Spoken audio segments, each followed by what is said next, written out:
ये आदमी टॉयलेट पर होता है कि अचानक हवा का एक झोंका उसकी पोर्टेबल टॉयलेट को उठाकर आसमान की तरफ उड़ा ले जाता है, जहां अचानक गर्मी बढ़ने लगती है। आदमी बाहर जाना चाहता है लेकिन दरवाजा इतना गर्म होता है कि वो उसे छू भी नहीं पाता। दूसरी तरफ टॉयलेट गोल गोल घूम रहा होता है, जिससे उसे बाहर निकलने में मजीद मुश्किलात का सामना होता है और कुछ देर बाद वो टॉयलेट कहीं पर गिर जाता है। अब ये लड़का मदद के लिए कॉल करता है पर उसे मालूम ही नहीं होता कि उसके टॉयलेट ने आखिर लैंड कहाँ किया है और दरवाजा खराब होने की वजह से वो बाहर भी नहीं जा सकता। तभी टॉयलेट के अंदर पानी भरने लगता है तो वो ऑपरेटर को बोलता है कि जल्दी मदद भेजे, मैं डूब रहा हूँ।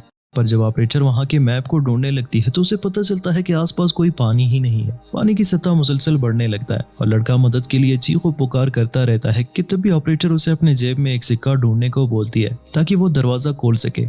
खुशकिस्मती से लड़के के पास एक सिक्का होता है जिसके इस्तेमाल से वो दरवाजा खोल सकता है, पर उसके हाथ से छूटकर वो सिक्का पानी में गिर जाता है। अब लड़का मुकम्मल तौर पर पानी में डूब जाता है कि तभी फायर फाइटर्स को टॉयलेट मिल जाता है जो एक